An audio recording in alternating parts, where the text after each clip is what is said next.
he wants Nash and the GM and Sean Marks Sean Marks. out if he's gonna re-sign or I'm sorry, he's signed, but if he's gonna stay in Brooklyn. Right. I I can't see any scenario like Nash. All right, if you want to, like, Nash was more of a glorified cheerleader most of the season. If you want to move on from Steve Nash, I don't think you're hurting anybody's feelings. I don't see them moving on from Marks as the GM, considering the moves he's made to get some of those guys there. But I mean, how does that play out even then? It's weird you talk about this. Sometimes you sit back, you like, as a player, and like he says, is he saying this? I'm just throwing this out there. Is he saying, I'm gonna try to be the biggest asshole I can be to try to get up out of here? I'm gonna try, okay, I want everybody gone, owner. Just to see if he can do it. And I was like, no, you ain't gonna push my button like that. I'm gonna send you somewhere else. So I think he's just trying to be the biggest asshole he can be. I don't think he really, cares about Sean Marks or, whoever's at the head coaching job, because, think about it. So many of these stars players, it don't matter who's the head coach, because they're going to say, yo, coach, we want to run this, and this, and they're going to try to implement it in their office in some type of way. You know what? This is the issue. This is the issue right here. There's a lot of issues. But this is what it kind of rounds out to. He's deep down inside, he still wants the power that LeBron James has. He wants LeBron James' power. Now, LeBron has never in his career ever asked out of anywhere and never fulfilled. He's always fulfilled his contract. And if he's ever wanted to go somewhere else, he was a free agent when that happened.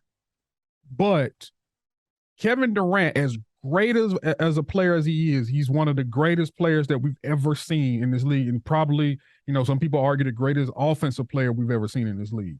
But he feels as though he still does not have the power that someone like LeBron James has. Because let's say it was LeBron in this situation, and for the first time in his career, he's asking out. You know what would have happened? Sean Marks and Steve Nash would have been fired. Why? Because that's LeBron James. Mm-hmm. Kevin Durant is trying for the longest, been trying to the longest to get that respect and get that power, and he does not have it. That's what it is. It's all about power. And he's like, well, let me flex my muscle. Well, bro, your muscle, your guns ain't as big as that dude out in LA. It never has been. It never will be. Unfortunately, you're great, but you don't have that kind of power. How does this play out? Like, what happens? You know what? At the end of the day, I don't think anything's going to happen.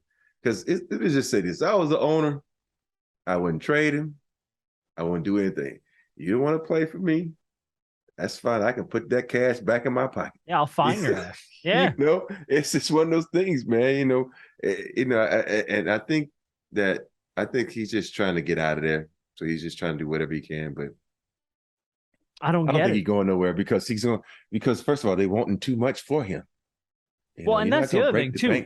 So let me ask you a question. Does this diminish his trade value somewhere else?